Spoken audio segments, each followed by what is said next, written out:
जय हिंद एवरीवन। मैं समीर चौधरी यूपीएससी हिंदी पे आपका स्वागत करता हूं।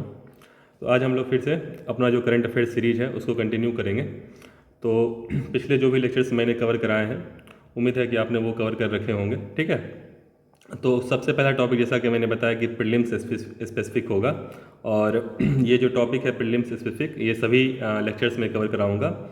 और ऑलमोस्ट मेरा टारगेट है कि 100+ टॉपिक्स जो कि प्रीलिम्स टारगेटेड हैं वो कवर कराया जाए। इसके साथ साथ जो मंथली करंट अफेयर मैगजीन है लगभग पिछले 10 महीने या हो सके तो 1 साल तक का वो कवर कराएंगे। तो इसको जो है बेसिकली मुझे अगले 3-4 महीने में कवर करना है। तो आप समझ सकते हैं कि लगभग 1 साल का मैगजीन अगर 3-4 महीने में कवर करना है तो बहुत ज़्यादा डिटेल्ड वे में मैं नहीं जा सकता। ठीक, तो जो भी एनालिटिकल पॉइंट्स है, जो इंपॉर्टेंट पॉइंट्स हैं, एनालिसिस है, उसको मैं कवर कर रहा हूँ। ठीक, पहली बात। दूसरी बात, जो इंपॉर्टेंट फैक्ट्स और पॉइंट्स हैं वो मैं बताया जा रहा हूँ। तो उसको ध्यान में रखते हुए फिलहाल जो है करंट अफेयर कवर कर रहा हूँ, और साथ साथ जो है प्रीलिम्स के इंपॉर्टेंट जो टॉपिक्स है वो भी मैं साथ में कवर कर रहा हूँ। तो आज जो पहला टॉपिक जो प्रीलिम्स स्पेसिफिक है वो है जीआई टैग्स। तो जीआई टैग्स का जो जीआई का फुल फॉर्म होता है वो होता है जियोग्राफिकल इंडिकेशन। जियोग्राफिकल इंडिकेशन, ठीक है जियोग्राफिकल इंडिकेशन। तो जीआई टैग होता क्या है, सबसे पहले ये समझते हैं कि जीआई टैग होता क्या है। ठीक है, जीआई टैग होता क्या है, ये आप लोग न्यूज़ में देखते होंगे कि इस प्रोडक्ट को जो है यहाँ से जीआई टैग मिला हुआ है। ठीक है, तो बेसिकली होता क्या है, किसी एक ज्योग्राफिकल एरिया का, किसी एक ज्योग्राफिकल एरिया का कोई भी मान लीजिए जगह है, मान लीजिए गोरखपुर है। ठीक है, मान लीजिए गोरखपुर है जहाँ पे यूपीएससी हिंदी का सेंटर है। ठीक है, गोरखपुर है। यहाँ पे जो है जीआई टैग मिला है किसी प्रोडक्ट को, मान लीजिए टेराकोटा को गोरखपुर के टेराकोटा को मिला है। जो गोरखपुर रीजन कभी आए हैं या यहाँ पे देखा होगा, यहाँ कुछ मिट्टी से बने हुए कुछ मूर्तियाँ मिल जाती हैं। ठीक है, कुछ मूर्तियाँ मिल जाती हैं या अलग तरह के आर्ट वर्क मिलते हैं, ऐसी कलाएँ जो हैं कुछ मूर्तियाँ, आर्ट वर्क, ठीक है, स्टेचूज जो देखने में काफ़ी सुंदर लगते हैं और मिट्टी से बने होते हैं। तो बेसिकली उसको, ऐसे टेराकोटा को जो है वो बेसिकली जीआई टैग मिला गोरखपुर के। ठीक है, तो इसका मतलब क्या है, क्यों ऐसा है? टेराकोटा तो भाई कहीं से भी बनाया सकता है, लेकिन यहाँ के टेराकोटा को बेसिकली क्यों मिला? इसके अलावा देखते हैं कि कहीं के लड्डू को, जैसे तिरुपति के लड्डू को मिल गया है, कहीं के पेड़ा को, या कहीं के टी प्रोडक्ट को, कहीं के संतरे को। तो बेसिकली जैसे यहाँ पे आप देख सकते हैं कश्मीरी सेफ्रन को मिला है। तो इसका मतलब क्या होता है कि कहाँ के प्रोडक्ट को जीआई टैग मिल गया। ठीक है, इसका बेसिकली ये होता है कि ये प्रोडक्ट जो है इस ज्योग्राफिकल एरिया को बिलोंग करता है, ये प्रोडक्ट इस ज्योग्राफिकल एरिया को बिलोंग करता है। लेकिन ये प्रोडक्ट बाकी जगह पे पाए जा सकते हैं, कोई दिक्कत नहीं है, लेकिन उसकी एक उस एरिया के प्रति आइडेंटिटी है। समझ रहे हैं ना? मान लीजिए यहाँ कश्मीरी सेफ्रन है, मतलब बेसिकली केसर है। ठीक है, अब कोई कश्मीर के सेफ्रन जो है, अब मान लीजिए कि कहीं और का प्रोडक्ट है, कहीं और का सेफ्रन है, उसको आप ये नहीं कह सकते कि वो कश्मीर का सेफ्रन है। समझ सकते हैं क्या इसका मतलब हुआ? मान लीजिए ये रसगुल्ला है, रसगुल्ला। ठीक है, अब बेसिकली ओडिशा का जो बेसिकली रसगुल्ला है, वहाँ के जो रसगुल्ला है, आप अपने घर में रसगुल्ला बना के आप मार्केट में ये नहीं बेच सकते कि ये भाई ओडिशा का रसगुल्ला है। समझ रहे हैं ना? आप समझ सकते हैं।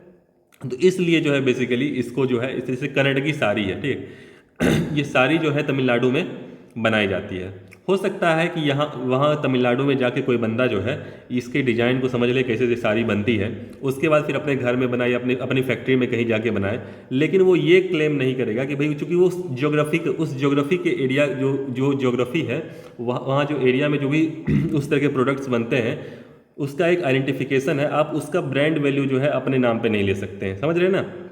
तो एक ज्योग्राफिकल एरिया के प्रोडक्ट को, चाहे वो एग्रीकल्चरल प्रोडक्ट हो सकता है, चाहे वो फूड स्टफ हो सकता है, चाहे ये हैंडीक्राफ्ट हो सकता है, समझ रहे हैं ना, उसको एक तरीके से ये टैग मिलता है, एक आइडेंटिटी मिलती है कि उसका नाम, उस जगह का नाम आप यूज कर सकते हैं कि कभी कश्मीर का सेफ्रन है, कश्मीर का केसर है। ठीक है, चाहे उड़ीसा का रसगुल्ला है। तो जैसे यहाँ पे मिजोरम का एक हैंडीक्राफ्ट है, ठीक है, पाउंडम। तो वो जो है बेसिकली ये एग्जाम के पॉइंट ऑफ व्यू से, आपके यूपीएससी के खासकर प्रीलिम्स के पॉइंट ऑफ व्यू से ये इंपॉर्टेंट है। ठीक है, तो ये जीआई टैग जनरली जो है ministry of commerce and industry ये प्रोवाइड करती है। जो बातें आपको पता होनी चाहिए मैं बता रहा हूँ, ministry of commerce industry provide करती है। और ये जीआई एक्ट 1999 जो है इसके तहत बेसिकली कवर होता है। दूसरी बात, तीसरी बात, जो पहला प्रोडक्ट जो है जिसको जीआई टैग मिला था, पहला प्रोडक्ट मिला था, वो जो था वो दार्जिलिंग टी थी। ठीक है, जो दार्जिलिंग टी जो थी उसको बेसिकली जो है ये जीआई टैग मिला था, ये पहला प्रोडक्ट था। ठीक है, ये आपको पता होनी चाहिए। इसके अलावा अभी तक टोटल जो है 432 जो है बेसिकली ये पीआईबी का आंकड़ा कहता है, पीआईबी का कि 432 जो है प्रोडक्ट जिनको जीआई टैग मिल चुका है। अब आप सोच रहे हो कि ये 432 प्रोडक्ट्स क्या हमको याद रखने हैं क्या एग्जाम के पॉइंट ऑफ व्यू से, या एग्जाम में पूछे जा सकते हैं क्या?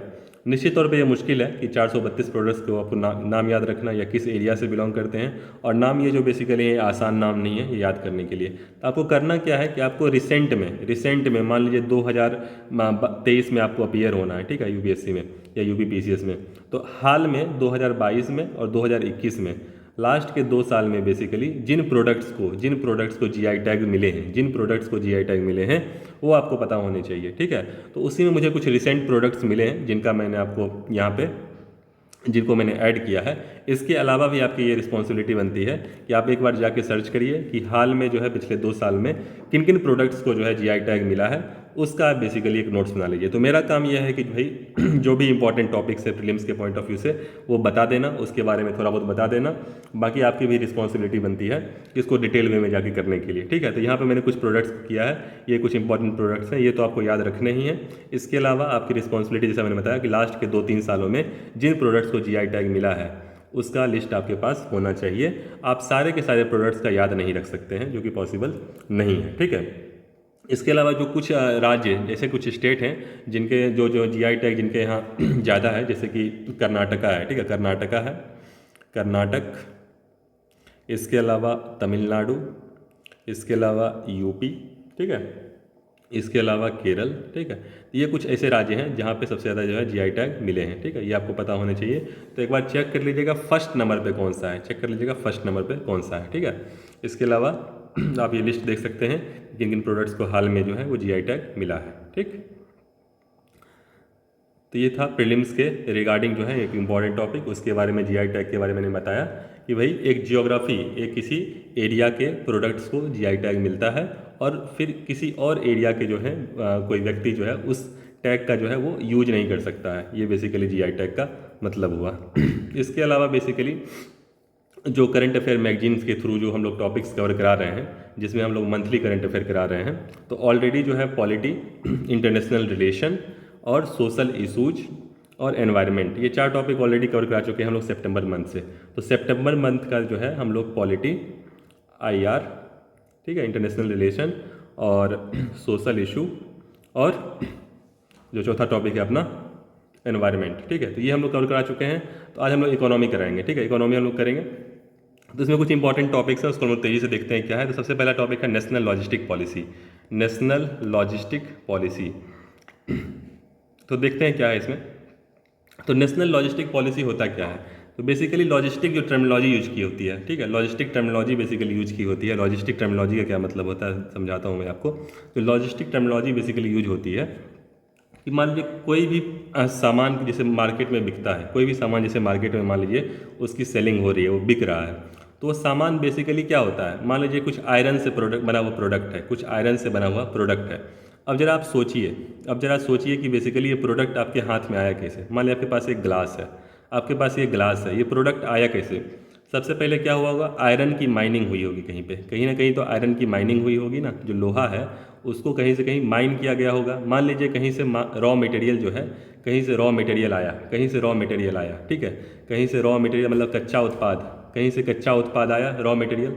वो रॉ मटेरियल जो है बेसिकली कहाँ गया, कहीं ना कहीं मैन्युफैक्चरिंग यूनिट या प्रोसेसिंग यूनिट के पास गया, जहाँ पे कुछ मेटलर्जिकल वे में उस रॉ मटेरियल को ज़्यादा रिफाइन किया गया होगा, या उसको किसी अलग मटेरियल में या कुछ ऐड करके उसको कन्वर्ट किया गया होगा। मतलब मान लीजिए उसको स्टील शीट में कन्वर्ट किया गया होगा, इस तरीके से मान लीजिए, ठीक है। फिर उसको बेसिकली एक मैन्युफैक्चरिंग यूनिट में गया होगा, जहाँ मैन्युफैक्चर होता है, ठीक है। तो मान लीजिए वहाँ मैन्युफैक्चरिंग यूनिट में जो है बेसिकली उसको एक ग्लास के फॉर्म में बना दिया गया, समझ रहे हैं ना।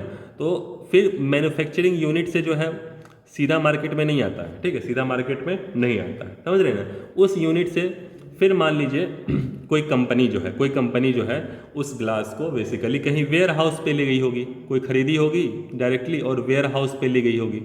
वेयर हाउस मान लीजिए कि कहीं इकट्ठा करने का जगह है, ठीक है। फिर वहाँ से उसने सोचा होगा कि भाई इस प्रोडक्ट को जो है मुझे मार्केट में बेचना है, ठीक है।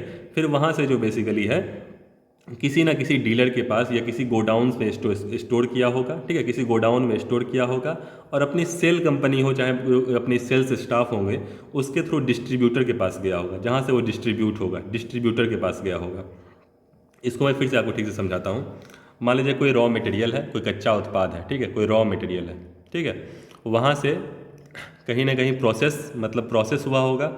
उसके बाद वो कहाँ गया होगा, प्रोसेसिंग के बाद आप गया होगा मैन्युफैक्चरिंग यूनिट पे, जहाँ पे किसी फैक्ट्री में गया होगा, मैन्युफैक्चरिंग यूनिट मान लीजिए या फैक्ट्री मान लीजिए, ठीक है, फैक्ट्री के पास गया होगा, ठीक है।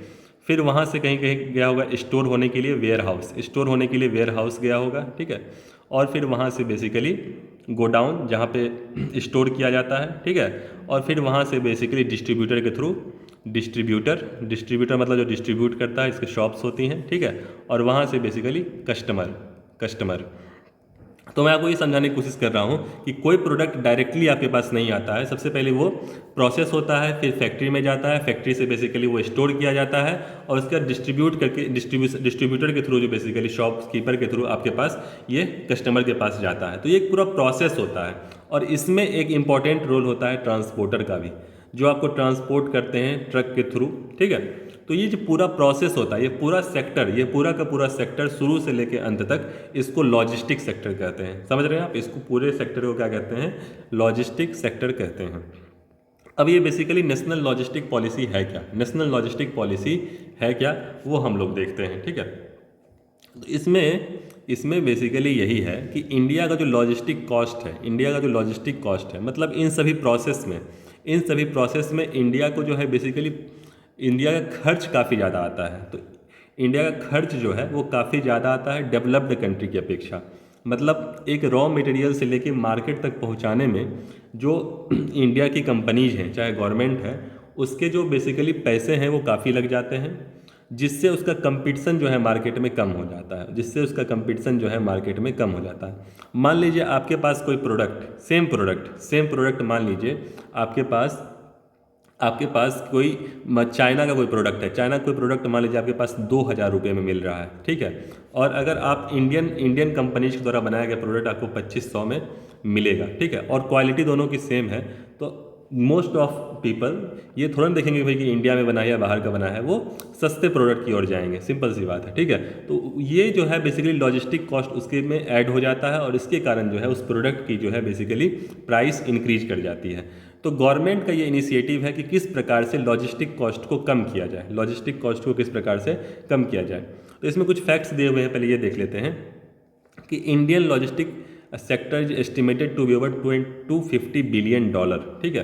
तो 2021 चूँकि बीत चुका है, तो ऑलमोस्ट जो है इंडिया का जो बेसिकली लॉजिस्टिक सेक्टर है वो $250 बिलियन का है, ठीक है, $250 बिलियन का है, और हो सकता है भविष्य में जो है ये $380 बिलियन का जाए, ठीक है। और इंडिया का जो है वो टारगेट भी है कि बेसिकली लॉजिस्टिक सेक्टर को किस प्रकार से जो है अभी फिलहाल इन्वेस्टमेंट करके किस प्रकार से लॉजिस्टिक सेक्टर में जो कॉस्ट आता है उसको कम करना है। और उसके लिए इंडिया ने प्राइम मिनिस्टर गति शक्ति जो है ये प्रोग्राम ही इसलिए लॉन्च किया गया है कि जहाँ भी हो सके, जैसे भारतमाला परियोजना है और सागरमाला, ये बेसिकली परियोजनाएँ जो हैं वो हैं कि रोड हो, चाहे रेलवे हो, चाहे पोर्ट हो, रोड हो रेलवे हो, ठीक है, रोड हो रेलवे हो, पोर्ट और इसके अलावा आपका वाटरवे, ठीक है। तो चाहे जो भी एक तरीके से ट्रांसपोर्टेशन का मीडियम होता है, कोई ट्रांसपोर्टेशन जो है वो रोड के थ्रू हो सकता है, रेलवे के थ्रू हो सकता है, या पोर्ट के थ्रू हो सकता है, वाटरवे के थ्रू हो सकता है। उस ट्रांसपोर्टेशन को किस प्रकार से स्मूथ बनाया जाए, ये प्राइम मिनिस्टर गति शक्ति का बेसिकली ये टारगेट है। और जब ट्रांसपोर्टेशन स्मूथ होगा तो सिंपल सी बात है, उसमें जो कॉस्ट है वो कम हो जाएगा, ठीक है। तो अभी समस्याएं क्या है हम लोग ये देखते हैं कि इंडिया के जो लॉजिस्टिक सेक्टर उसमें समस्याएं क्या हैं। तो need for national logistic policy, तो फिलहाल जो है इंडिया का लॉजिस्टिक कॉस्ट काफ़ी ज़्यादा है, हाई लॉजिस्टिक कॉस्ट है। जैसे आप देख सकते हैं कि 13 to 14% जो GDP है इंडिया का, वो इंडिया का लॉजिस्टिक कॉस्ट है। इंडिया के GDP का 13 to 14% जो है वो लॉजिस्टिक कॉस्ट है। और जबकि जो डेवलप्ड कंट्रीज हैं उनका लॉजिस्टिक कॉस्ट जो है वो 8 to 9% GDP का है, 8 to 9% GDP है। तो आप देख रहे हैं कि GDP का जो अधिकांश हिस्सा है वो लॉजिस्टिक कॉस्ट है। मतलब वो कैलकुलेट करने का एक मानक तय किया गया कि इतना % ऑफ जीडीपी जो है लॉजिस्टिक कॉस्ट आ रहा है। तो आप देख सकते हैं कि इंडिया का जो है बेसिकली इस सेक्टर में कितना ज़्यादा पैसा लग रहा है। तो ये बेसिकली इंडिया को करना क्या है कि इंडिया जो है basically 1.5 trillion dollar basically India invest करके, इंडिया लॉजिस्टिक सेक्टर में इन्वेस्ट करके, वन टाइम इन्वेस्टमेंट करके चाह रहा है कि अपना ट्रांसपोर्टेशन मीडियम, अपना लॉजिस्टिक इस तरह स्मूथ कर दिया जाए ताकि जो है फ्यूचर में इंडिया का लॉजिस्टिक कॉस्ट कम आ जाए। इंडिया का टारगेट यह है कि लेस देन 10% ऑफ जीडीपी, मतलब जीडीपी का 10% से कम लॉजिस्टिक कॉस्ट आए। ये इंडिया का टारगेट है कि जीडीपी का 10% से कम लॉजिस्टिक कॉस्ट आए, ठीक है। इसके अलावा जो आप रैंकिंग है वो देखिए, रैंकिंग आप देखिए, इंडिया की रैंकिंग आप देखिए कि लॉजिस्टिक परफॉर्मेंस में इंडिया की रैंकिंग, लॉजिस्टिक परफॉर्मेंस में इंडिया की रैंकिंग, जो कि ये इंडेक्स वर्ल्ड बैंक रिलीज करती है, लॉजिस्टिक परफॉर्मेंस इंडेक्स। ये मैं बोलता भी रहता हूँ कि जो भी इस तरह के रिपोर्ट होते हैं, इंडेक्स होते हैं, वो आपको पता होने चाहिए कि वो कौन सी ऑर्गेनाइजेशन जो है वो लॉन्च करती है। जो भी इस तरह के रिपोर्ट होते हैं वो कौन सा ऑर्गेनाइजेशन लॉन्च करती है।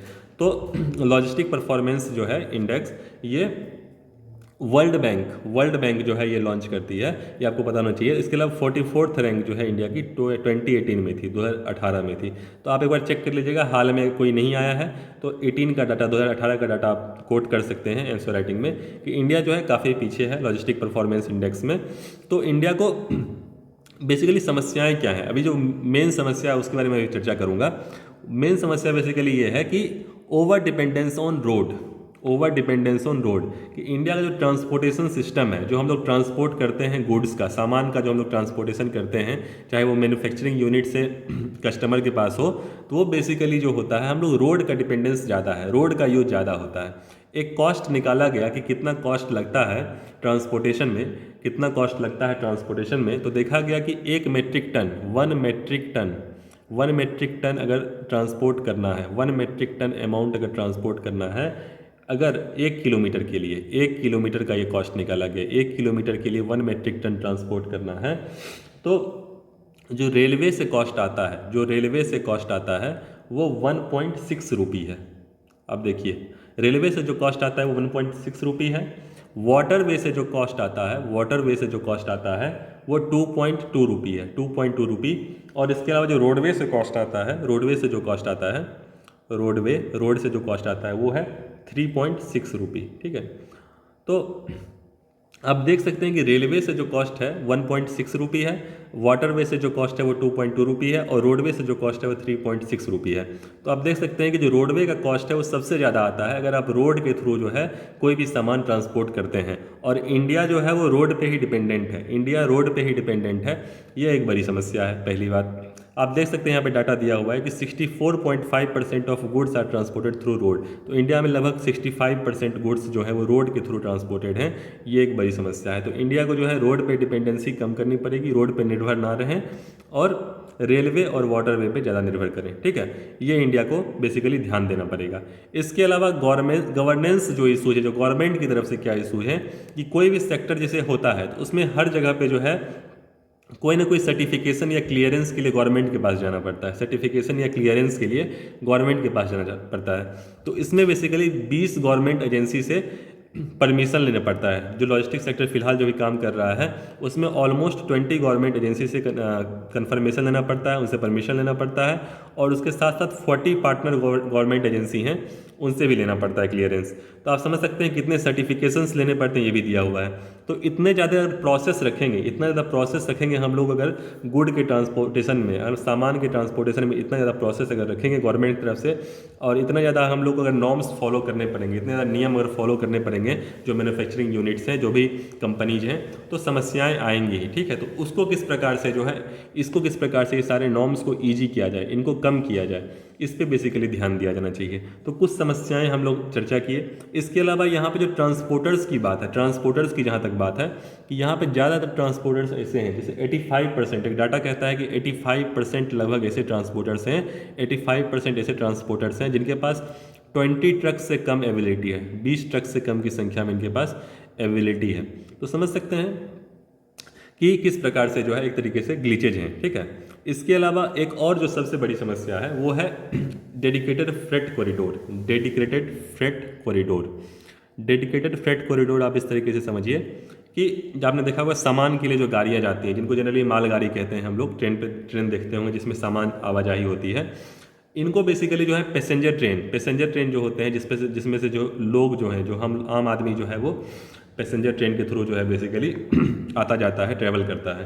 तो ये डेडिकेटेड फ्रेट कॉरिडोर जो है बेसिकली बनाए जाने चाहिए, जिसमें जो है इनकी स्पीड जो है तेज हो, ठीक है। डेडिकेटेड फ्रेट कॉरिडोर मतलब ऐसे ट्रैक्स बनाए जाने चाहिए, ऐसे रेलवे ट्रैक बनाए जाने चाहिए जो कि सिर्फ सामान के आवाजाही जाने के लिए यूज किया जाए और उनकी स्पीड जो है वो बढ़े, ठीक है। तो इंडिया ने है इसमें काम भी किया है, ईस्टर्न डेडिकेटेड फ्रेट कॉरिडोर और वेस्टर्न डेडिकेटेड फ्रेट कॉरिडोर। ये बेसिकली जो है इंडिया ने बनाया है। ईस्टर्न डेडिकेटेड फ्रेट कॉरिडोर जो है ये जोड़ रहा है पंजाब को वेस्ट बंगाल से जोड़ रहा है, ठीक है। और वेस्टर्न डेडिकेटेड फ्रेट कॉरिडोर जो है ये यूपी को बॉम्बे से जोड़ रहा है, ठीक है। तो ऐसे कुछ और डेडिकेटेड फ्रेट कॉरिडोर बनाने चाहिए, जिसमें बेसिकली जो सामान ले जाने के लिए जो ट्रेन्स होते हैं उनको एक उनकी स्पीड इंक्रीज हो सके। जैसा कि अभी देखा गया कि जो गुड्स ट्रेन है जो सामान की आवाजाही करती हैं, उनकी एवरेज स्पीड जो है वो 25 किलोमीटर पर आवर है। उनकी एवरेज स्पीड जो है वो 25 किलोमीटर पर आवर है, ठीक है।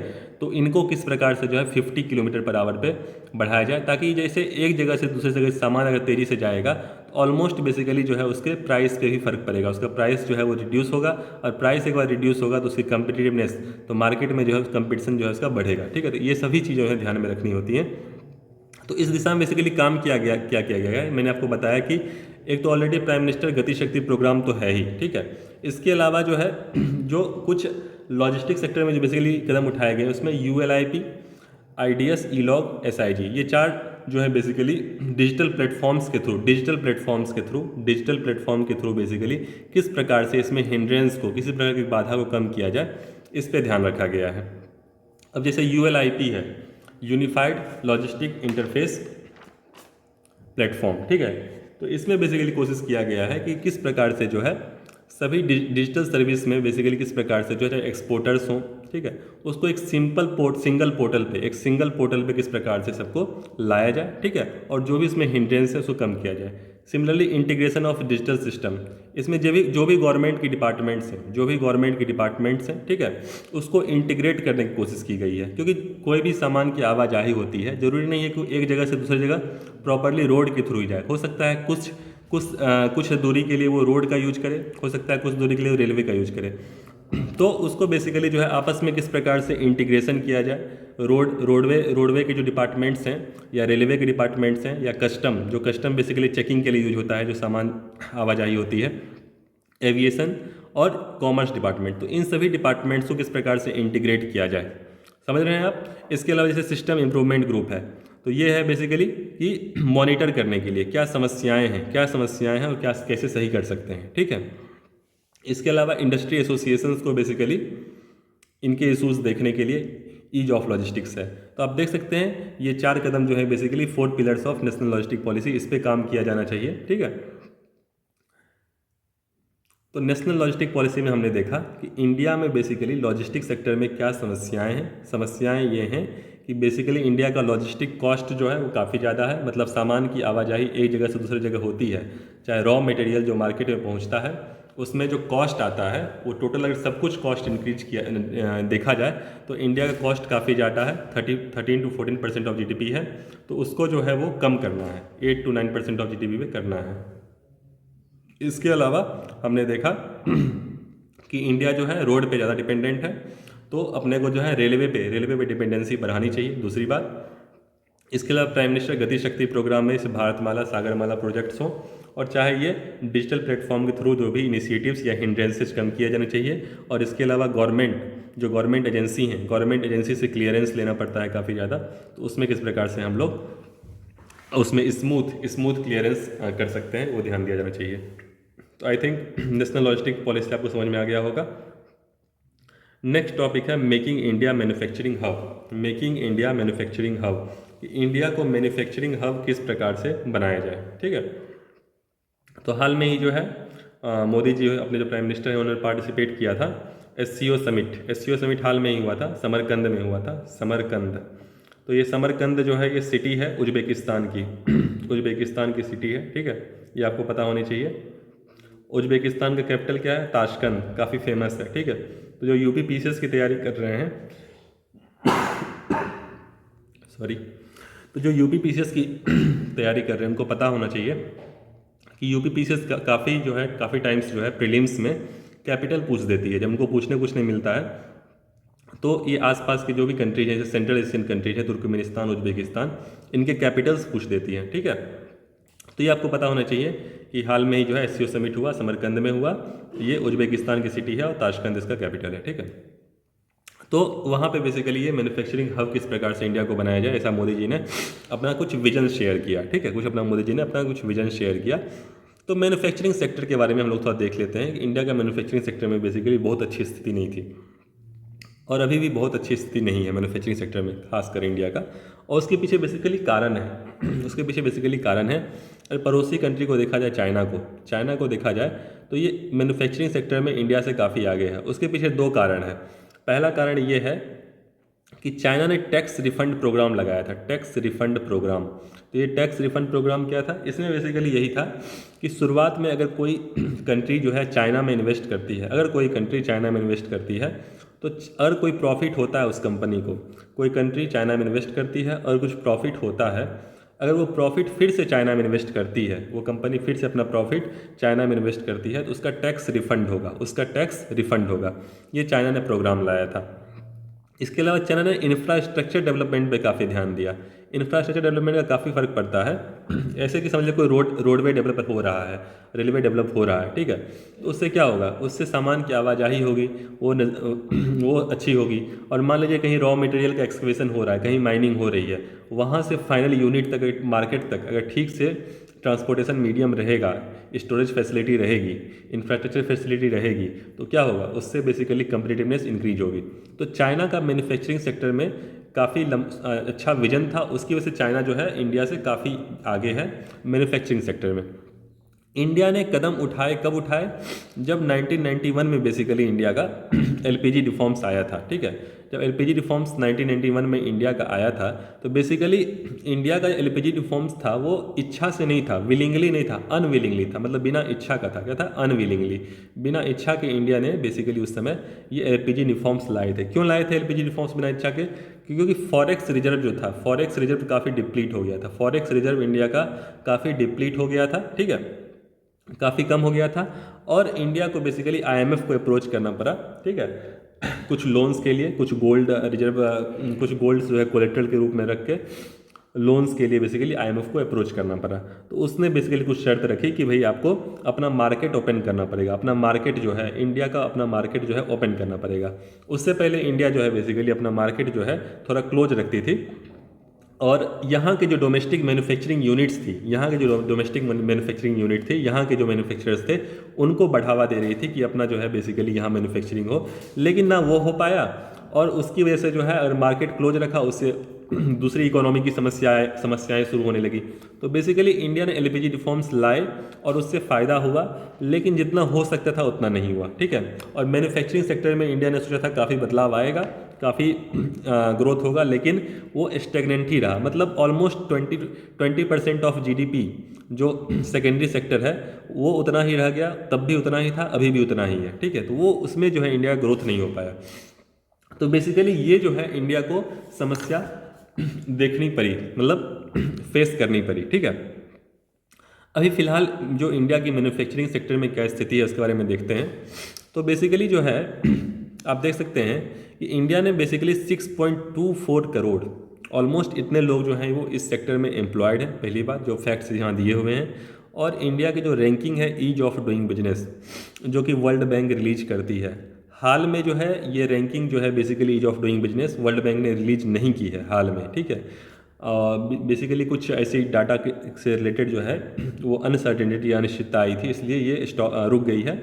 लेकिन जो इसमें बेसिकली 2014 से देख सकते हैं कि 79th रैंक पे इंडिया थी, सॉरी 142 रैंक पे थी 2014 में।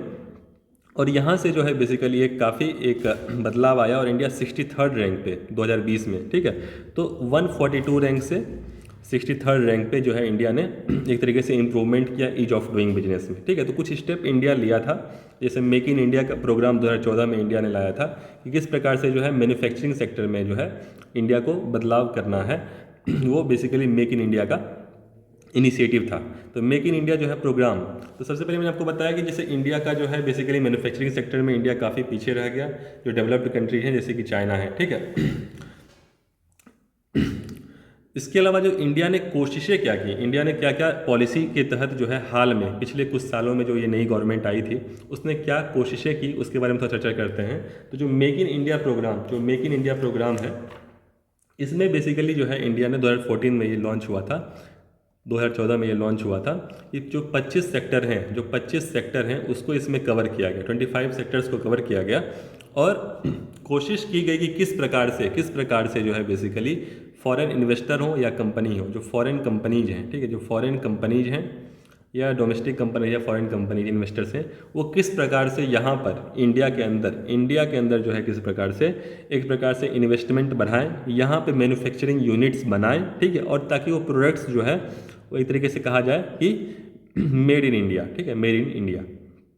तो ये बेसिकली एक प्रॉपरली कोशिश थी इंडिया की कि किस प्रकार से जो है बेसिकली यहाँ पे जो कि प्रोडक्ट्स बनेंगे तो यहाँ पे जो बेसिकली यहाँ के लोग हैं उनको एम्प्लॉयमेंट मिलेगा। और इसी के तहत टारगेट भी था कि 2022 तक अपने को 100 मिलियन समझ रहे हैं कि लगभग 10 करोड़ लोगों को जो है ये मैन्युफैक्चरिंग सेक्टर में 10 करोड़ लोगों को, चूँकि अभी 6 करोड़ मैंने आपको आंकड़ा दिया कि 6 करोड़ लोग जो है एम्प्लॉयड हैं, तो टारगेट लिया गया कि 10 करोड़ लोगों को किस प्रकार से जो है वो एम्प्लॉयमेंट देना है, ठीक है। पहली बात तो ये कोशिश तो की गई और इसी के तहत प्रयास किया गया कि ईज ऑफ डूइंग बिजनेस जो है उसको किस प्रकार से इंक्रीज किया जाए, ठीक है। इसमें रैंकिंग किस प्रकार से ईज ऑफ डूइंग बिजनेस में, जैसा कि मैंने बताया कि 142 रैंकिंग थी इंडिया की, तो उसमें कोशिश ये किया गया कि जो बिजनेस को सेटअप करने के लिए, मान लीजिए कोई बिजनेस सेटअप हो रहा है तो उसको प्रॉपरली इलेक्ट्रिसिटी चाहिए, उसको पावर सप्लाई चाहिए, उसको नई प्रॉपर्टी रजिस्टर करनी है तो प्रॉपर्टी रजिस्टर में कोई इशू ना आए, समझ रहे। कंस्ट्रक्शन परमिट चाहिए तो कंस्ट्रक्शन परमिट में किसी तरह का इशू ना आए,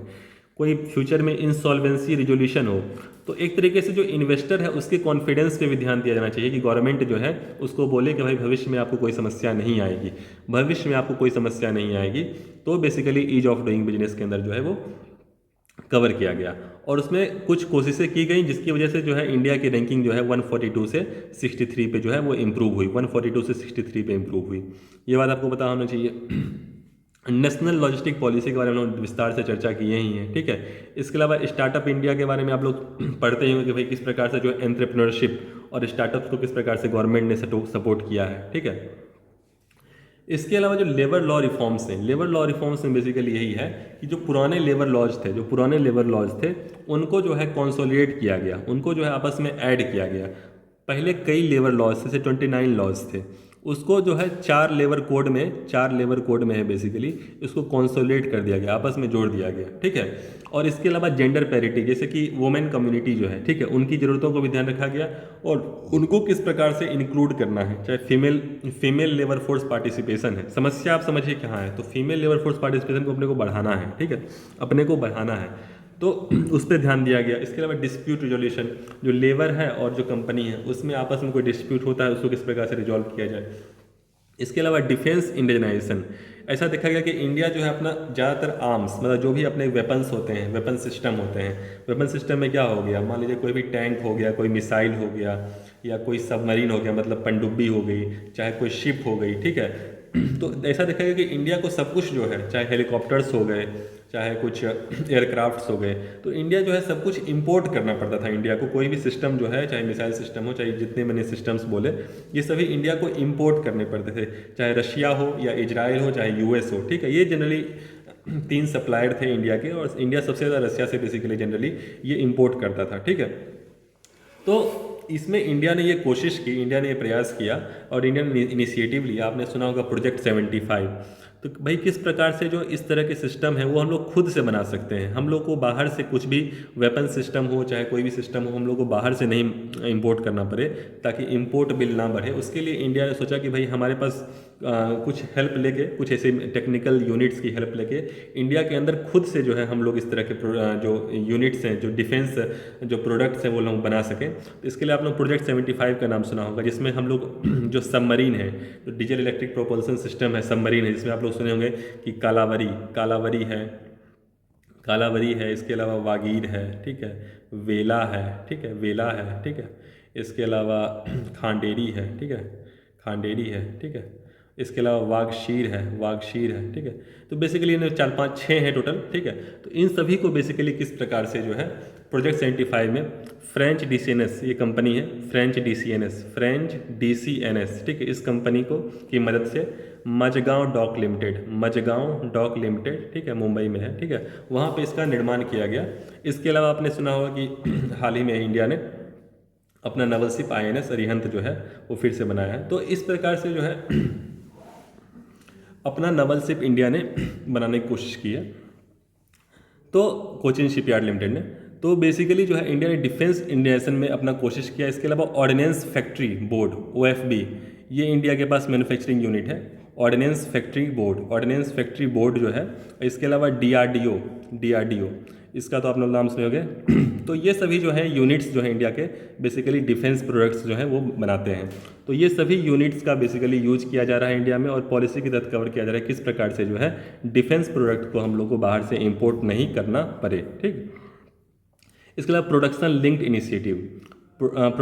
इंसेंटिव, इसका मतलब समझ में आ रहा है कि भाई कुछ भी अगर ये बेसिकली प्रोग्राम लॉन्च किया गया प्रोडक्शन लिंक्ड इंसेंटिव, अगर कुछ भी इंडिया के अंदर कोई भी कंपनी बनाती है, कोई भी कंपनी अगर इंडिया के अंदर बनाती है, प्रोडक्शन करती है, तो उसको कुछ इंसेंटिव दिया जाएगा। इंसेंटिव आप समझते हैं कि मान लीजिए आप कहीं पे काम करते हैं तो होता है ना कि भाई दिवाली के टाइम पे आपको कुछ पैसे दिए जाते हैं, या आपको कुछ गिफ्ट दिए जाते हैं, कुछ आपको सोने के सिक्के दिए सकते हैं, या कुछ आपको पैसे मिलते हैं, तो उसको इंसेंटिव कहते हैं। सिमिलरली कोई प्रोडक्शन लिंक्ड इंसेंटिव वही होता है कि मान लीजिए किसी भी कंट्री में आप कोई भी कंपनी जो है अपना कुछ यूनिट्स बनाती है, कुछ अपना यूनिट जो है वहाँ पे सेटअप करती है, तो बेसिकली वहाँ की जो गवर्नमेंट है उसको कुछ कंसेशन देगी, कुछ इंसेंटिव देगी, तो वो प्रोडक्शन लिंक्ड इंसेंटिव है, ठीक है।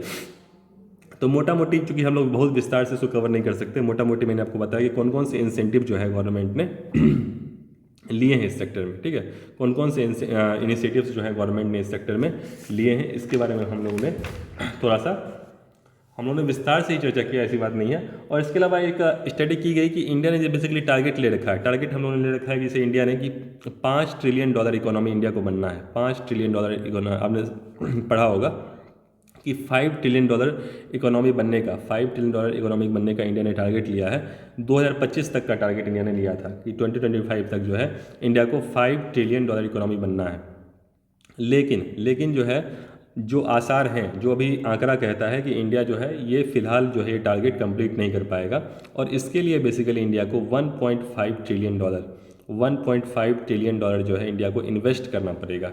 अगर इन्वेस्ट इतना इंडिया करेगा तब जाके जो है बेसिकली इंडिया ये आंकड़ा पार कर पाएगा, ठीक है। तो इस टॉपिक में हम लोगों ने देखा कि इंडिया का बेसिकली मोदी जी ने शेयर किया विजन कि मैन्युफैक्चरिंग हब इंडिया किस प्रकार से बनेगा। तो मैन्युफैक्चरिंग सेक्टर में जो बेसिकली कमियां हैं उसके बारे में हम लोगों ने चर्चा किया कि इंडिया जो है LPG रिफॉर्म्स के टाइम से भी जो बेसिकली इंडिया पीछे रह गया था, ठीक है।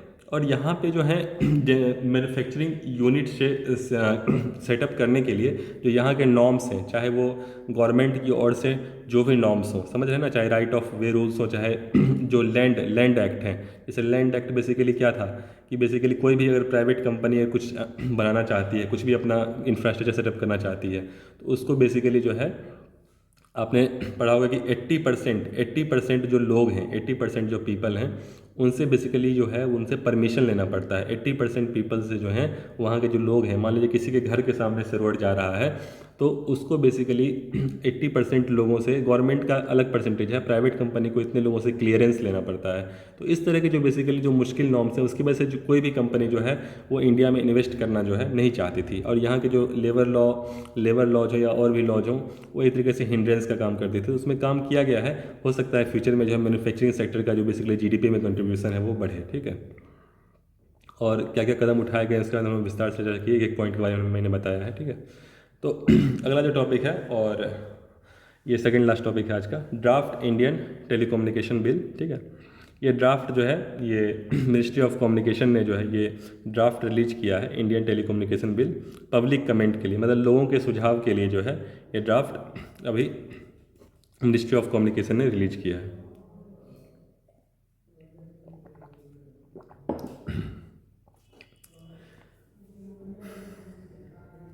ओके, तो अभी फ़िलहाल ये एक्ट नहीं बना है, ठीक है, फ़िलहाल ये एक्ट नहीं बना है, अभी ये ड्राफ्ट रिलीज किया गया है लोगों के सुझाव के लिए, ठीक है। तो इसमें टेलीकम्युनिकेशन सेक्टर के बारे में ये डाटा दिया हुआ है कि इंडिया का सेकेंड लार्जेस्ट टेलीकम्युनिकेशन सिस्टम है इकोसिस्टम है, और जिसमें से 117 करोड़ जो है टेलीफोन सब्सक्राइबर है। मेरे ख्याल से पहले नंबर पर चाइना होगा, और इंडिया जो है सेकेंड लार्जेस्ट टेलीकम्युनिकेशन इकोसिस्टम है, ठीक है। जो कि टेलीकम्युनिकेशन सेक्टर जो है वो 8% है जीडीपी का, ये डाटा दिया गया है, और 4 मिलियन मतलब 40 लाख लोगों को जो है ये एम्प्लॉयमेंट दिया हुआ है। ये टेलीकम्युनिकेशन सेक्टर के बारे में डाटा दिया हुआ है, ठीक है, ये आपको पता होना चाहिए। इसके अलावा इंडिया में रैपिड ट्रांसफॉर्मेशन हो रहे हैं इंटरनेट को लेकर। जैसे पहले 4G था, हम लोगों ने देखा होगा 2G 3G 4G 5G, ठीक है। तो बेसिकली ये जी होता क्या है, 4G 5G, ये जी क्या होता है 3G। तो जी बेसिकली जनरेशन को रिप्रेजेंट करता है, जनरेशन को रिप्रेजेंट करता है, ठीक है। इसमें क्या होता है कि जो नया जी आता है, आपने देखा होगा, उसमें इंटरनेट की स्पीड है, जो इंटरनेट की स्पीड है, इंटरनेट की स्पीड जो है बेसिकली वो बढ़ा दी जाती है। आपने ये देखा होगा कि जो नया जी आता है उसके साथ क्या होता है, इंटरनेट की जो बेसिकली स्पीड है वो बढ़ जाती है। वो बेसिकली स्पीड बढ़ती कैसे है कि बैंड विड्थ है वो बेसिकली क्या होता है, बढ़ा दिया जाता है, ठीक है। तो जो ये जी है वो जनरेशन को रिप्रेजेंट करता है, और इसमें इंटरनेट की स्पीड जनरली बढ़ा दी जाती है। जो लैग होता है, जो किसी भी प्रकार का लैग होता है उसको हटा दिया जाता है, ठीक है। इसके अलावा जो इंटरनेट ऑफ थिंग्स है, इसके बाद में आते हैं हम लोग। तो बेसिकली आपने देखा होगा जैसे 4G है, ठीक है, 5G है, तो 4G ज़्यादा लोग अभी यूज कर रहे होंगे, जो 4G है वो ज़्यादातर लोग यूज कर रहे होंगे। इसमें जो स्पीड का जनरली मानक तय किया गया था 4G में कि 100 Mbps से 1000 Mbps जो है स्पीड रहेगा। 1000 Mbps 1 Gbps हो गया, ठीक है। तो जो ये स्पीड होता है वो मेजर होता है 1 Gbps में, 1 गीगाबिट पर सेकेंड में 1 मेगाबिट पर सेकेंड, ठीक है, सॉरी 1000 एक सेकेंड 1 गीगाबिट पर सेकेंड में 1000 मेगाबिट पर सेकेंड, ठीक है, ये मानक होता है, ठीक है। तो आप देख रहे हैं कि 100 Mbps से 1000 Mbps, मतलब 100 Mbps से 1 Gbps जो है ये 4G की स्पीड थी, और 5G की जो स्पीड है वो 20 Mbps तक जा सकती है, 20 Mbps तक, सॉरी 20 Gbps तक जा सकती है, 20 गीगाबिट पर सेकेंड तक जा सकती है। तो 4G की जो मैक्सिमम स्पीड थी वो 1 Gbps थी, 1 Gbps, और 5G की 20 Gbps, ठीक है, ये आपको पता होना चाहिए। इसके अलावा इंटरनेट ऑफ थिंग्स, जो इंटरनेट ऑफ थिंग्स है, ये टर्मिनोलॉजी हम लोग बार बार देखते होंगे, जो इंटरनेट ऑफ थिंग्स है बेसिकली ये है क्या। तो आप समझ सकते हैं इंटरनेट क्या होता है। इंटरनेट क्या होता है मतलब कोई भी बंदा है वो यहाँ से जो है 10 साल पहले क्या सोचेगा कि क्या सोचता था कोई कि भाई यहाँ से कोई बंदा है वो कैसे, यहाँ से जो बंदा है वो देश के दूसरे छोर पे कैसे जो डायरेक्टली जो है वीडियो कॉल कर सकता है। ऐसा हम लोग सोचते थे ना कि एक बंदा जो है यहाँ से हज़ारों किलोमीटर दूर कैसे कोई वीडियो कॉल कर सकता है, ये लोग सोचते थे, ठीक है। लेकिन आज के टाइम पे व्हाट्सएप के थ्रू ये बहुत ही आसानी से हो सकता है, ठीक। तो क्या हुआ, आपस में जो है लोग कनेक्ट हो गए। इंटरनेट क्या हुआ, connected people, internet generally connected people. Internet ने क्या किया, लोगों को आपस में जोड़ दिया, ठीक है, ये आप समझ गए। अब क्या है इंटरनेट ऑफ थिंग्स, ठीक है। अब इस बेसिकली क्या है कि चीज़ों को आपस में किस प्रकार से जोड़ दिया जाए, कनेक्ट पीपल विद थिंग्स, मतलब पहले जो है ये लोगों को आपस में जोड़ा। अब क्या होगा कि भाई लोगों को और इंटरनेट को, मतलब पीपल जो लोग हैं उनको, इसके अलावा जो है इंटरनेट तो है ही, ठीक है, इंटरनेट तो है ही, और इसके अलावा थिंग्स मतलब जो आम चीज़ें हैं उनको आपस में जो है ये जोड़ देगा। ये आप समझ रहे हैं, मतलब समझ लीजिए कि मान लीजिए किस, इसको हम लोग समझते हैं एक एग्जाम्पल के बेसिस पे समझते हैं। एक एग्जाम्पल मैं देता हूँ कि मान लीजिए आपके घर में कोई बीमार है, ठीक है, आपके दादाजी हैं, ठीक है, आपके दादाजी बीमार हैं, बेड पे हैं, ठीक है। उनके हाथ पे या उनके सीने पे हम लोग मान लीजिए कोई एक बैंड लगा दिया। आप लोग स्मार्ट वॉच यूज करते होंगे, वैसा ही हम लोग कुछ एक बैंड लगा देंगे, ठीक है। और वो बैंड जो है या स्मार्ट वॉच जो है वो बेसिकली इंटरनेट से कनेक्टेड है, वो इंटरनेट से कनेक्टेड है मान लीजिए, ठीक है, इंटरनेट से कनेक्टेड है, ठीक है। अब मान लीजिए घर पे कोई है नहीं, दादाजी सोए हुए हैं, घर पे कोई है नहीं, ठीक है। और वो जो वॉच है या वो बैंड है वो बेसिकली उनका हार्ट रेट मॉनिटर कर रहा है, उनका बीपी मॉनिटर कर रहा है, उनका ऑक्सीजन लेवल मॉनिटर कर रहा है, ठीक है। वो सब कुछ मॉनिटर कर रहा है, सब कुछ वो मॉनिटर कर रहा है, ठीक है। तो हुआ क्या, मान लीजिए कि आप कहीं निकल गए हैं, आप घर पे कोई नहीं है, दादाजी अकेले हैं, तो उनके जो है उनको हार्ट अटैक आ गया, मान लीजिए उनको हार्ट अटैक आ गया, मान लीजिए उनको हार्ट अटैक आ गया। तो उसमें बेसिकली जो इंटरनेट ऑफ थिंग्स है उसमें ऐसा सिस्टम होगा, उसमें ऐसा सिस्टम हो सकता है कि बेसिकली जो इंटरनेट ऑफ थिंग्स के थ्रू वो जो स्मार्ट वॉच उनके हाथ पे लगा हुआ है, स्मार्ट वॉच या उनके बैंड उनके सीने पे लगा हुआ है, उससे नोटिफिकेशन चला जाए आपके फ़ोन पे, उससे नोटिफिकेशन चला जाए आपके फ़ोन पे, मैसेज आ जाए कि भाई आपके दादाजी को हार्ट अटैक आ गया है या उनकी ये कंडीशन है। या आसपास के हॉस्पिटल्स जो हैं वहाँ पे भी बेसिकली आपको जो है मैसेज आ जाए कि मतलब आपके पास ये भी एक तरीके से मैसेज आ जाए कि भाई पास में ये हॉस्पिटल है, पास में ये हॉस्पिटल है, आप सीधा जो है वहाँ ले जाइए, वहाँ पे ये फैसिलिटी है। तो मतलब चीज़ें आपस में कनेक्ट कर दी जाए, उनकी जो हेल्थ कंडीशन है उसका मैसेज आपके पास आ गया, आपके पास तुरंत एक मैसेज आ गया कि भाई पास में ये हॉस्पिटल है, आप वहाँ उनको ले जा सकते हैं। तो ये जब चीज़ें आपस में कनेक्ट होंगी तो टाइम लैग कम होगा, आपको तुरंत सोचना नहीं पड़ेगा उनको हुआ क्या है, तुरंत आपके पास डाटा आएगा कि भाई उनका हार्ट रेट जो है वो काफ़ी ज़्यादा फ्लक्चुएट कर रहा है, उनकी बीपी काफ़ी ज़्यादा ऊपर नीचे हो रही है, तो डॉक्टर को भी समझने में आसानी होगी। तो इस तरीके से चीज़ों को आपस में कनेक्ट करके यूज किया जा सकता है, समझ रहे हैं ना। हो सकता है घर से बाहर हो आप, लेकिन आप घर पे लाइट ऑन करके चले आए, लेकिन अब चीज़ें आपस में कनेक्टेड रहेंगी तो हो सकता है बाहर से ही आप जो है घर के लाइट्स ऑफ कर सकें। तो इस तरीके से चीज़ों को इंटरनेट के माध्यम से आप कहीं से भी कंट्रोल कर सकें, तो ये बेसिकली इंटरनेट ऑफ थिंग्स हो गई। तो आपने सबसे पहले मैंने 4G 5G जी का मतलब बताया और इंटरनेट ऑफ थिंग्स का मैंने आपको मतलब बताया। अब आइए purpose of draft Indian telecommunication bill, इसका पर्पज क्या है। तो to consolidate and amend the existing law governing the provision, ठीक है। तो जो भी लॉज हैं उनको आपस में जो है बेसिकली जो पुराने लॉज थे उनको किस प्रकार से कंसोलिडेट किया गया, उसको किस प्रकार से कंसोलिडेट किया गया, ठीक है। आप देख सकते हैं पुराने लॉज थे टेलीग्राफ एक्ट 1885, वायरलेस एक्ट 1933 और telegraph wires act 1950। Sorry, even the latest is over the 70 year old, ठीक है। तो इन सभी लॉज को जो है आपस में कंसोलिडेट करके ये नया बिल लाया गया है, आपस में ऐड कर दिया गया है पुराने लॉज को हटा के, ठीक है। इसके अलावा जो ट्राई है, ट्राई एक बेसिकली बॉडी है, ट्राई बेसिकली एक telecom regulatory authority of India, ये एक स्टैट्यूटरी बॉडी है। जो ट्राई है ये एक स्टैट्यूटरी बॉडी है, telecom regulatory authority of India, जो कि मिनिस्ट्री ऑफ कम्युनिकेशन के अंदर है, ठीक है। ये मिनिस्ट्री ऑफ कम्युनिकेशन के अंदर है, मिनिस्ट्री ऑफ कम्युनिकेशन के अंदर है, ठीक है, मिनिस्ट्री ऑफ कम्युनिकेशन। और ट्राई एक्ट 1997 के अंतर्गत ये बॉडी थी और इसका काम था कि किस प्रकार से फिक्स और रिवाइज टैरिफ रेट, जो रेट डिसाइड होती है टेलीकम्युनिकेशन कंपनीज की, टैरिफ रेट, ठीक है। तो ये बेसिकली इसका काम था, ठीक है। तो ये एक बॉडी थी, स्टैट्यूटरी बॉडी है मिनिस्ट्री ऑफ कम्युनिकेशन में, और ये टेलीकॉम सर्विसेज प्रोवाइड करती है और जो भी टैरिफ रेट है उसको रिवाइज करती है, फिक्स करती है, ठीक है। तो इसके कुछ पावर्स को कम किया गया, इसके कुछ पावर्स को डाइल्यूट, यहाँ डाइल्यूट लिखा हुआ है ना, डाइल्यूट मतलब कम कर दिया गया। Try to dilute the sectoral watchdog function of being a recommendatory body, ठीक है। तो इसमें क्या कम किया गया ये भी दिया हुआ है। It removes current mandate to seek ट्राइवेज बिफोर इशिंग न्यू लाइसेंस, मतलब नया लाइसेंस प्रोवाइड किया जाएगा सर्विस प्रोवाइडर को, उसमें जो telecom regulatory authority of India है उसके व्यूज मतलब उसके रिकमेंडेशन, उसकी सलाह नहीं ली जाएगी, उसमें उसकी सलाह नहीं ली जाएगी, ऐसा इस बिल में है, ठीक है।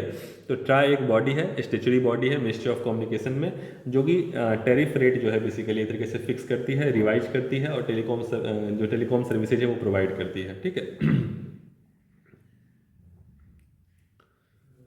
इसके अलावा क्या है इस बिल में, the new definition of telecommunication services include OTT। अब OTT आप लोग बार बार सुनते होंगे, over the top communication service, काफ़ी लोगों को ये क्लियर होगा, फिर भी मैं एक बार बता दे रहा हूँ कि OTT प्लेटफॉर्म बेसिकली होते क्या है कि डायरेक्टली इंटरनेट के थ्रू, मतलब पहले हम लोग जो टीवी देखते थे, आप लोग देखते होंगे कि पहले जो टीवी देखते थे केबल ऑपरेटर होते थे, याद है कि भाई वो केबल ऑपरेटर होते थे, उनकी कहीं ऑफिस होती थी, वहाँ से बेसिकली जो है वो आपको एक तरीके से जो भी सर्विसेज थी, जो भी आपको चैनल्स थे वो मिलते थे, और वायर के थ्रू वहाँ से वायर्स आपको आते थे आपके पोल पे, आपके पोल से आपके घर पे आते थे। ये केबल ऑपरेटर या सैटेलाइट सिस्टम जो था बेसिकली पहले ये सिस्टम था, ठीक है। अब क्या हुआ कि ये OTT प्लेटफॉर्म के थ्रू डायरेक्टली इंटरनेट के थ्रू, मतलब डायरेक्टली, कोई केबल ऑपरेटर नहीं, कोई सैटेलाइट सिस्टम नहीं, डायरेक्टली इंटरनेट, मतलब डायरेक्टली इंटरनेट के थ्रू जो है, डायरेक्टली इंटरनेट के थ्रू आपको जो सर्विसेज प्रोवाइड कर दी जाए। जैसे कि आपने देखा होगा कि अमेजन जो अमेजन प्लेटफॉर्म था, नेटफ्लिक्स प्लेटफॉर्म है, इसके अलावा G5 है, इसके अलावा व्हाट्सअप है, जैसे यहाँ पे लिखा है व्हाट्सअप, टेलीग्राम, इसको भी बेसिकली OTT के अंदर जो है इंक्लूड किया जाएगा, ठीक है। तो इन सभी प्लेटफॉर्म्स को जो है बेसिकली जो डायरेक्टली इंटरनेट के थ्रू हैं, उनको किस प्रकार से जो है आपस उसको गवर्नमेंट जो है कंट्रोल करने की कोशिश कर रही है, टेलीकम्युनिकेशन जो नया बिल है उसके अंतर्गत, समझ रहे हैं। जो OTT प्लेटफॉर्म्स से पहले जो थी, ये OTT प्लेटफॉर्म्स जो थी ये ज़्यादा कंट्रोल्ड नहीं थी, जिसकी वजह से आप देखते होंगे जो कई मूवीज और सीरीज ऐसी बन रही थी जिसपे बहुत ज़्यादा पोर्नोग्राफिक कंटेंट, समझ रहे हैं ना, कुछ इस तरह के कंटेंट जो कि सही नहीं थे। इसके अलावा कुछ वायलेंस, मतलब हिंसा काफ़ी ज़्यादा दिखा देते थे, मारकाट दिखा देते थे, तो इस तरह कंटेंट काफ़ी ज़्यादा। इसके अलावा मान लीजिए किसी रीजन या रिलीजन, कोई धर्म के खिलाफ कुछ ऐसा कह दिया, ठीक है, जो कि सही नहीं था, तो इस तरह की चीज़ें काफ़ी ज़्यादा जो है ये दिखा रहे थे OTT प्लेटफॉर्म्स पे। आपने देखा होगा काफ़ी ज़्यादा, मतलब इस तरह की चीज़ें, दृश्य जो है वो दिखाते थे, जो कि एक तरीके से, एक मान लीजिए कि आज के टाइम में ऑनलाइन एजुकेशन के नाम पर बच्चों के हाथ में भी स्मार्ट गैजेट्स होते हैं, टैबलेट्स होते हैं, लैपटॉप्स होते हैं, और उनके पास भी इंटरनेट कनेक्टिविटी होती है, ठीक है। तो अगर पिताजी या माताजी उनके मतलब उनके सामने निर्देशन में नहीं है, तो इस तरह कंटेंट जो है उनके हाथ भी जो है उनके सामने भी आ सकते हैं और वो कंटेंट देख सकते हैं, समझ रहे हैं ना। तो इसलिए गवर्नमेंट ने जो है ये OTT प्लेटफॉर्म्स को रेगुलेट करने की कोशिश की कि भाई हर किसी के हाथ में जो है बेसिकली इस तरह का जो है कंटेंट जो है नहीं जाए। जैसे जो मूवीज होती हैं इनको CBFC, central board of film certification, उनसे सर्टिफिकेशन लेना पड़ता है ना। तो ये बेसिकली जो OTT प्लेटफॉर्म्स जो भी सीरीज दे रहे थे, इनको सर्टिफिकेशन लेने की आवश्यकता उस समय नहीं थी। तो अब बेसिकली इनको मिनिस्ट्री ऑफ IT रूल्स में जो है, IT रूल्स 2021 में इनको अंदर लाया गया है, और ministry of information and broadcasting, तो ministry of information and broadcasting में जो है बेसिकली इनको कंट्रोल करने की कोशिश की गई है OTT प्लेटफॉर्म्स को, ठीक है। तो ये बात आपको पता होनी चाहिए कि भाई OTT प्लेटफॉर्म्स को जो है इसको टेलीकम्युनिकेशन के दायरे में लाने की कोशिश की गई है, ठीक। इसके अलावा robust right of way rules, तो राइट ऑफ वे रूल्स क्या होता है, बार बार आप लोग ये टर्मिनोलॉजी सुनते होंगे कि ये राइट ऑफ वे रूल्स क्या है। तो right of way rules basically यही है कि जैसे कोई भी कम्युनिकेशन सेक्टर में से कोई कंपनी होती है, तो कुछ टावर्स बनाती है, समझ रहे हैं ना, कुछ टावर्स बनाती है जिसके थ्रू बेसिकली वो कम्युनिकेशन जो है इनका जो इंफ्रास्ट्रक्चर जो है, टेलीकम्युनिकेशन इंफ्रास्ट्रक्चर इनका बिल्टअप होता है। तो उन टावर्स को बेसिकली किसी ना किसी लैंड के थ्रू या रोड के थ्रू जो है वो टावर्स को बेसिकली वो जाना होता है, ठीक है। तो उसको बेसिकली उसमें किसी तरह का हर्डल्स ना आए, कोई भी लीगल जो है बेसिकली उसमें ग्लिचेज, कोई भी समस्याएं ना आए, उसके लिए राइट ऑफ वे रूल्स है, ठीक है। इसके अलावा एक जो इसमें टर्मिनोलॉजी छूट गई है, वो एक बार मैं देख रहा हूँ, स्पेक्ट्रम। तो बेसिकली होता क्या है कि ये जो टेलीकम्युनिकेशन जो भी ये प्रोसेस होता है, जो इसमें बेसिकली जो है स्पेक्ट्रम अलॉट किया जाता है, कंपनीज को। तो आपने स्पेक्ट्रम का मतलब मैं बता देता हूँ, आप लोग सोचे होंगे कि भाई स्पेक्ट्रम का ऑक्शन हुआ, आप लोग ये सुनते होंगे बार बार न्यूज में या पढ़ते होंगे कि स्पेक्ट्रम का ऑक्शन हो गया, ठीक है, स्पेक्ट्रम का ऑक्शन हो गया, आप लोग बार बार न्यूज में सुनते होंगे। तो स्पेक्ट्रम का मतलब ये होता है, जैसे आप लोग पुराने रेडियो FM सुनते होंगे, ठीक है, रेडियो FM सुनते होंगे, तो उसमें देखते होंगे कि भाई एक फ्रीक्वेंसी, एक मान लीजिए 90, ऐसा होता था कि 92, ठीक है। तो एक फ्रीक्वेंसी पे जो है वो गाने बजते थे। हम लोगों ने बचपन में काफ़ी क्रिकेट मैच सुना होगा या कुछ गाने सुने होंगे, ठीक है। तो उसमें हम लोग देखते थे कि भाई एक फ्रीक्वेंसी जब आती थी तो उस पर कोई ना कोई अलग चैनल होता था, फिर अगली फ्रीक्वेंसी आई तो वहाँ पे कुछ न्यूज हो रहा होगा, फिर अगली फ्रीक्वेंसी आई तो वहाँ कुछ गाने बज रहे होंगे, ठीक है, या फिर कोई दूसरी फ्रीक्वेंसी आई तो कोई दूसरे गाने बज रहे होंगे। तो इस तरह फ्रीक्वेंसी अलॉटेड थी अलग अलग चैनल्स को, समझ रहे हैं ना। सिमिलरली जो है कुछ फ्रीक्वेंसी टेलीकम्युनिकेशन कंपनीज को अलॉट किए जाते हैं, फ्रीक्वेंसी जो है वो टेलीकम्युनिकेशन कंपनीज को अलॉट किए जाते हैं, समझ रहे हैं ना। तो उसकी एक ऑक्शनिंग होती है, उसको बेसिकली गवर्नमेंट बेचती है टेलीकम्युनिकेशन कंपनीज को, चाहे वो रिलायंस जियो हो, चाहे वोडाफोन हो, चाहे वो आपका एयरटेल हो, ठीक है। तो उसकी बेसिकली ऑक्शनिंग होती है उन फ्रीक्वेंसी बैंड्स की।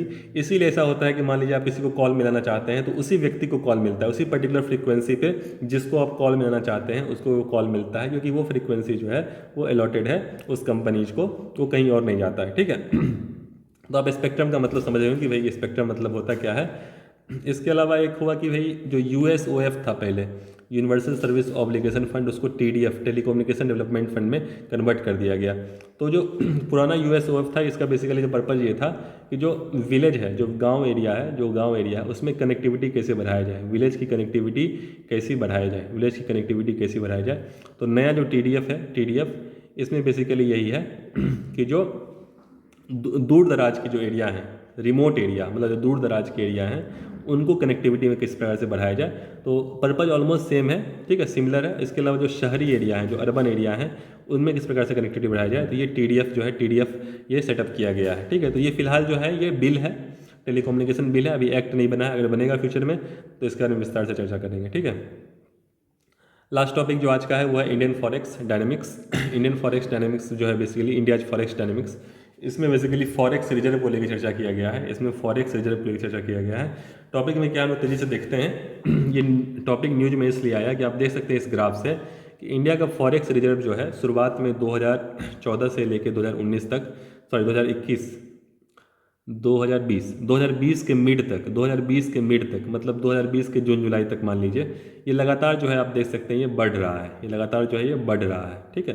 ग्रोथ रेट ऑलमोस्ट सेम नहीं है, यहाँ पे ग्रोथ रेट आप देख सकते हैं, ग्रोथ रेट वेरी कर रहा है, लेकिन ये बढ़ रहा है, कम नहीं हुआ है। ठीक है। लेकिन 2020 के मिड के बाद आप देख सकते हैं ये लगातार कम हो रहा है, लगातार। ठीक है। फॉरेक्स रिजर्व इंडिया का, जो कि सही नहीं है। ठीक है। तो उसको लेके बेसिकली जो है ये टॉपिक न्यूज में आया है, तो हम लोग चर्चा कर लेते हैं फॉरेक्स रिजर्व होता क्या है। और जो इकोनॉमी, जो अपना टॉपिक है इकोनॉमी जो है, उसमें आप लोग ये फॉरेक्स रिजर्व आप लोग बार बार ये सुनते होंगे या पढ़ते होंगे, तो हम लोग समझ लेते हैं यहाँ पे कि फॉरेक्स रिजर्व होता क्या है। ठीक है।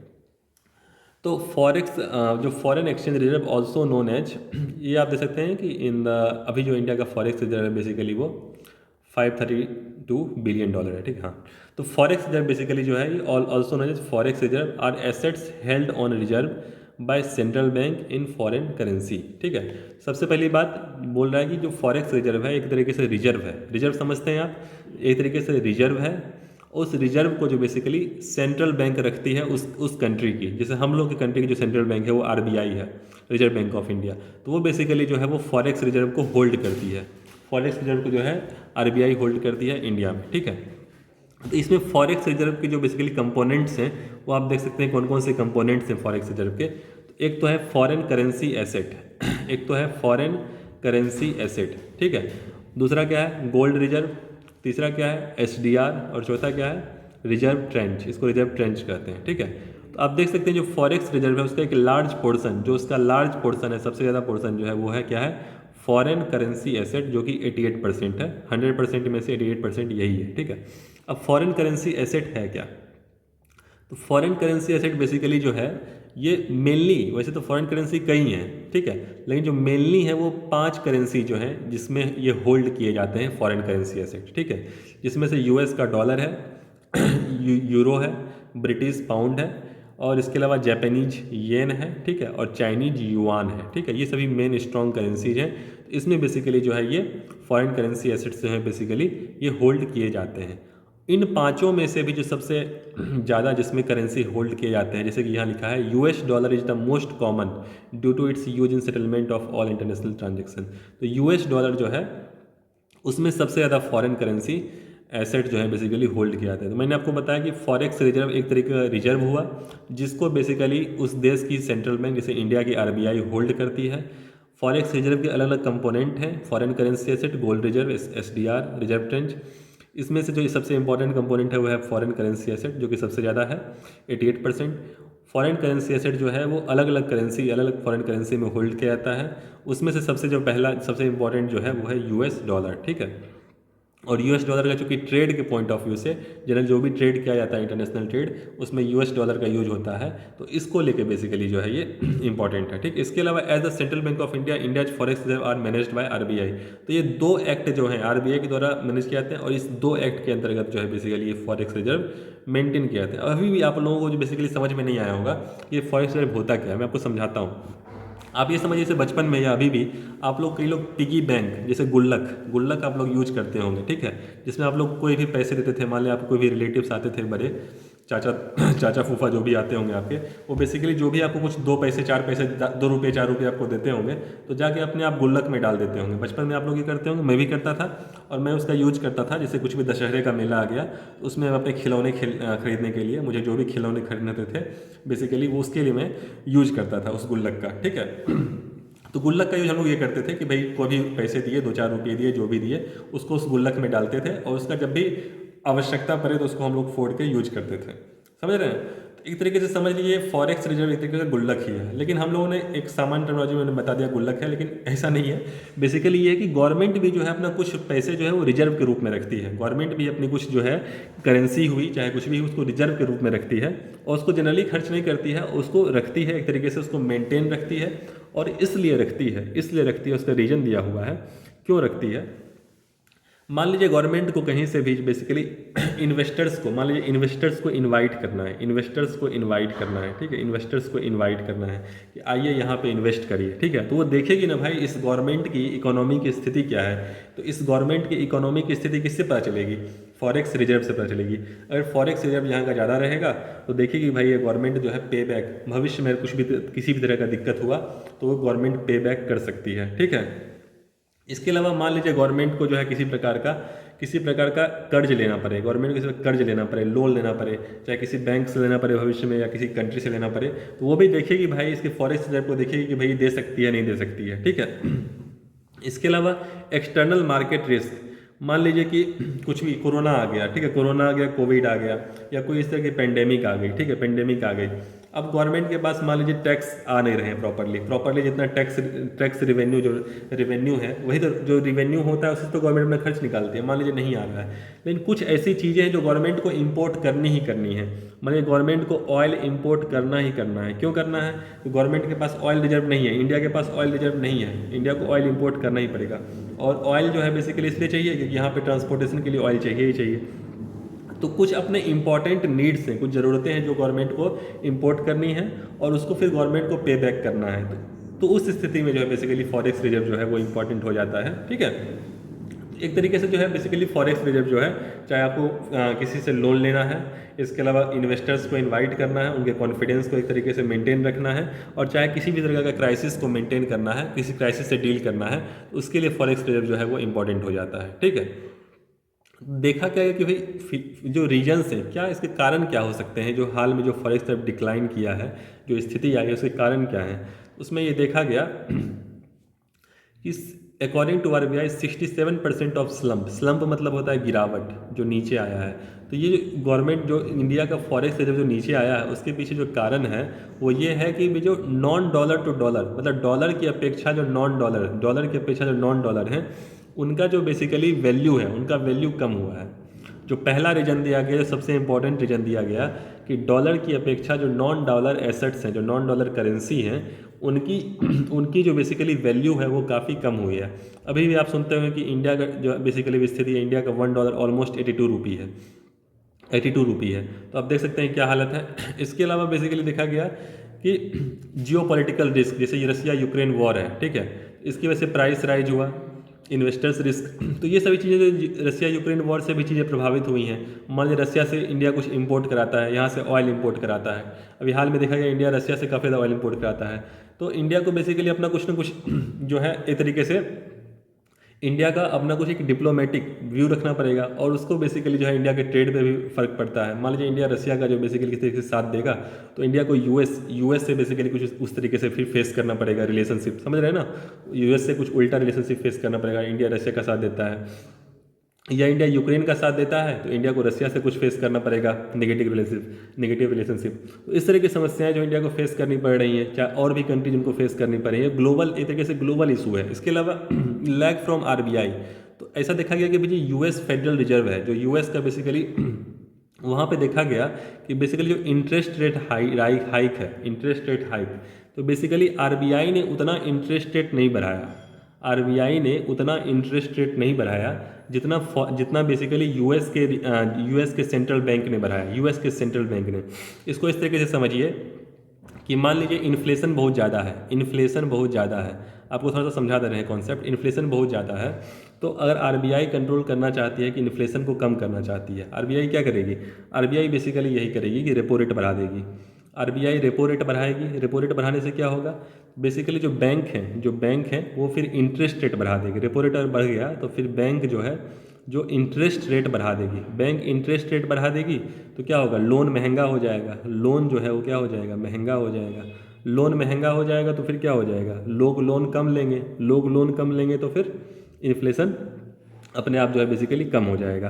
तो ऐसा देखा गया कि बेसिकली जो है आरबीआई ने उतना इंटरेस्ट रेट नहीं बढ़ाया, मतलब आरबीआई ने उतना रेपो रेट नहीं बढ़ाया, उतना रेपो रेट नहीं बढ़ाया जितना कि फॉरेन की जैसे यूएस के बैंक्स ने, यूएस के सेंट्रल बैंक ने जितना बढ़ाया, यूएस के सेंट्रल बैंक ने जितना इंटरेस्ट रेट बढ़ाया उतना आरबीआई ने नहीं बढ़ाया। तो उसका भी एक बेसिक फ़र्क पड़ा। यहाँ आप देख सकते हैं कि यूएस के बैंक ने 300 बेसिस पॉइंट से बढ़ाए और आरबीआई ने जो है 190 बेसिस पॉइंट तक ही बढ़ाया। ठीक है, तो बेसिकली इसका जो है बेसिकली इंडिया को फेस करना पड़ा। ठीक है, और उससे फ़र्क क्या पड़ेगा? उससे रूपी का डिप्रिसिएशन हुआ। तो उसका एक कारण है कि भाई इंडिया का जो है बेसिकली रूपी का डिप्रिसिएशन हुआ। ठीक है, मतलब रूपी की वैल्यू कम हुई, रूपी की वैल्यू कम हुई इसलिए $1 जो है 82 रुपये के बराबर है। इसके अलावा जो रेटिंग है, जो क्रेडिट रेटिंग होती है, बेसिकली रेटिंग की जाती हैं, कई ऐसी एजेंसी जो रेटिंग करती हैं, तो उसमें बेसिकली जो है इंडिया का परफॉर्मेंस जो है वो नीचे गिरेगा। इसके अलावा इन्वेस्टर का जो कॉन्फिडेंस है वो भी जो है वो कम होगा। ठीक है, इन्वेस्टर का कॉन्फिडेंस कम होगा यहाँ पे इन्वेस्टमेंट में। तो इस टॉपिक में उन्होंने देखा कि फॉरेक्स रिजर्व होता क्या? फॉरेक्स रिजर्व बेसिकली कोई भी कंट्री अपना एक रिजर्व रखती है कि किसी भी तरह की सिचुएशन उस तरह का आए तो उसमें वो डील कर सके, इन्वेस्टर का कॉन्फिडेंस ले सके। अगर लोन लेना पड़े तो इस तरीके से सिक्योरिटी जो है उसको दिखा के लोन ले सके। तो इस तरह की जो है बेसिकली रिजर्व का यूज होता है। उसमें फॉरेन करेंसी एसेट होता है, फॉरेन करेंसी एसेट में सबसे ज़्यादा इंपॉर्टेंट डॉलर होता है। और जो अभी फिलहाल जो डिक्लाइन किया उसके पीछे क्या कारण है। ठीक है, तो आज हम लोगों ने टॉपिक्स क्या चर्चा किया? सबसे पहले हम लोगों ने जीआई टैग देखा, उसके बाद हम लोगों ने देखा कि भाई नेशनल लॉजिस्टिक पॉलिसी क्या है, फिर हमने देखा कि भाई मैन्युफैक्चरिंग हब इंडिया कैसे बन सकता है। तीसरा टॉपिक हमने देखा कि भाई टेलीकम्युनिकेशन बिल जो आया है, ठीक है, और फिलहाल एक्ट नहीं बना है, बिल आया है, उसमें क्या क्या है। और लास्ट टॉपिक हमने फॉरेन करेंसी एसेट जो डिक्लाइन कर रहा है, फॉरेक्स रिजर्व डिक्लाइन कर रहा है, उसका चर्चा किया। ठीक है, तो फिलहाल जो है आज हम यहाँ पे टॉपिक ख़त्म करेंगे, आज हम लोग आज का लेक्चर ख़त्म करेंगे। ठीक है, तो नेक्स्ट लेक्चर में जो है इकोनॉमी का हम लोग कोशिश करेंगे ख़त्म हो जाए, अगर नहीं हुआ तो फिर हो सकता है कि इकोनॉमी पे 2 लेक्चर बनाने पड़े। ठीक, तो आई होप जो भी लेक्चर्स हम मैं कवर कर रहा हूँ उसको आप लोग कवर करेंगे, उसको ठीक से कवर करेंगे, नोट्स बनाएंगे। ठीक है, क्योंकि ज़्यादा समय बचा नहीं है प्रीलिम्स में, ज़्यादा समय प्रीलिम्स में नहीं बचा है। तो साथ साथ जो अभी से जो है मैंने जैसा कि आपको प्रॉमिस किया है कि मैं सब कुछ कवर कराऊँगा, सारा का सारा करंट अफेयर जो है 1 साल का कवर कराऊँगा। तो आई होप आप लोग जो है साथ साथ कवर करेंगे और जो है मुझे मोटिवेशन मिलेगा जो वीडियो है उसको तेज़ी से कवर करने का। ठीक है, तो तब तक के लिए जो है गुड बाय, जय हिंद।